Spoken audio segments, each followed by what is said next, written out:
18,000 عالم با قدم هاشون رنگ برکت نصرت نصیب روزی گردانند. پروردگار 18,000 عالم مملکت ما را امام علی رحمان بسم الله الرحمن الرحیم یعنی بسم الله الرحمن الرحیم نومی الله امام علی مملکت ما را آباد کرده. اینجا آباد اولین درجه از جانب خدا های دومین درجه از جانب پاچمون امام علی رحمان. صدها هزار رحمت و امام علی رحمان که در این دیار ما همین خیر آبادی و فیض برکت آبادی همه خرسندی. پروردگار 18,000 عالم این خواهرکای ما دادرکای ما کسی در دل چی مراد چی مقصد چی آرزو داره همه شما را و مراد مقصدی این جهان و اون جهان با نصیب گردانه. پروردگار عمراتان دراز کنه. عمرای این مصیبانه که آمدن این صحنه را آباد کردن پروردگار همشه عمراش دراز کنه. زشتکیاشان را رحمت و مغفرت کنه.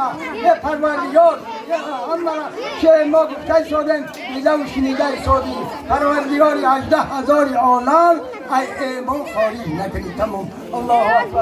ای پروردگار آنه که تو ندانی کس نمیدانی به حرمت نام پاک پاکیزه‌ای لا اله الا الله محمد رسول الله. خدایا خداوند کریم همه شما به امر من دریاوید. من 85 یا زنکه یا مردکه یا بچه خدایا خداوند کریم من دعای خالص نکنم که همه شما در همه امر ما دریاوید و پیشگاه کاری همه تونه کشاده کنه و این ارتیساز تاق آمدن با سلامت به خانهشون برگردن. ربنا آتینا فی الدنیا حسنة و فی الاخرة حسنة و قنا عذاب النار. پروردگار همه تکراتا الله اکبر. آمین و رب العالمین. من صدقه دعایت صدقه بابا جان من برم برایت زنده باشی. صدقه دعای نیکت صدقه اینقدر خاطرهای نیکی که در سنی 85 مونه و 18 در اومدین 18 در اومدین حلق میدوزین باقوت یال شورا شکر خدا.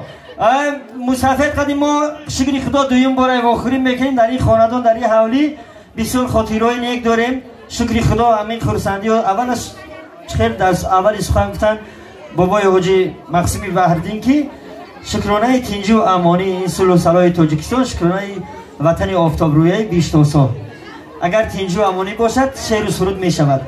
وقتی پول قیمت شما رو نمیگیریم شما رو یک پیاله چای در دعوت میکنیم. من اینجا میز چای سیاه چای کبود آیا سرود خواندم کو توتی سیاه توتی سفیده کم پیر سرکت مسفیده بیا بیا در تایی توتم سله صفه جامه کبوتم شونه بزریش بروتم کرنک کمپیر مشوتمه توتی سیاه توتی سفیده کمپیرم بو سکت مسفیده